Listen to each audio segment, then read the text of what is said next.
ప్రపంచంలోని ఏ దేశం కూడా తమ కరెన్సీ విలువని తామే తగ్గించుకోదు. కానీ ఇండియా మాత్రం ఈ పని చేసింది, అది కూడా ఒక్క రాత్రిలో. ఇండియా ఎందుకు ఇలా చేసింది, దీని వెనక ఎవరున్నారు అనేది క్లియర్ గా చెప్తాను. ఈ వీడియో చివరి వరకు చూడండి. 1966లో ఇందిరాగాంధీ గారు ప్రధానమంత్రి అయ్యే సమయానికి భారతదేశ పరిస్థితి చాలా దారుణంగా ఉంది. 1962లో ఇండియా చైనాతో యుద్ధం చేసింది. ఆ తర్వాత వెంటనే 1965లో పాకిస్తాన్ తో యుద్ధం జరిగింది. ఈ యుద్ధాల కారణంగా దేశంలో 930 కోట్ల భారీ వాణిజ్య లోటు, తీవ్రమైన కరువు ఏర్పడ్డాయి. ఒకసారి ఆలోచించండి, 1960ల నాటి కాలంలోనే 930 కోట్ల వాణిజ్య లోటు అంటే మాటలు కాదు. ఈ కరువు వల్ల అప్పటి వరకు ప్రపంచ దేశాలకు ఆహార ధాన్యాలు ఎగుమతి చేసిన ఇండియా అమెరికా నుంచి గోధుమలు దిగుమతి చేసుకునే పరిస్థితికి వచ్చింది.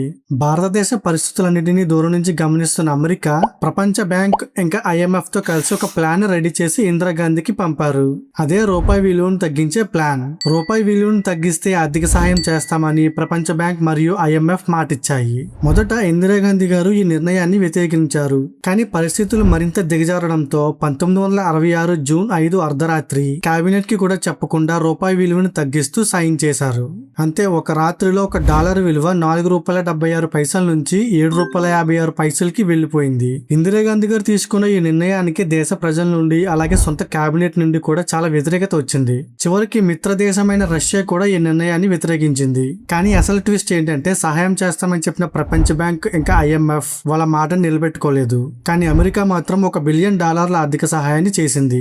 ఈ నిర్ణయాన్ని అప్పటి పారిశ్రామికవేత్త అయిన JRD టాటా గారు సమర్థించారు. ఎందుకంటే రూపాయి విలువను తగ్గించిన తర్వాత భారతదేశం తన ఎగుమతులను పెంచింది, నెమ్మదిగా ఆర్థికంగా స్థిరత్వాన్ని సంపాదించింది. చివరిగా ఇందిరాగాంధీ గారికి ఒక విషయం అర్థమైంది, అమెరికాను పూర్తిగా నమ్మడం ప్రమాదమని.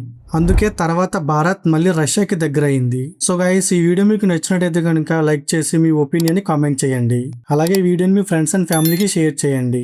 ఇలాంటి వీడియోస్ మీకు కావాలనుకుంటే కనుక మన ఛానల్ని సబ్స్క్రైబ్ చేయండి.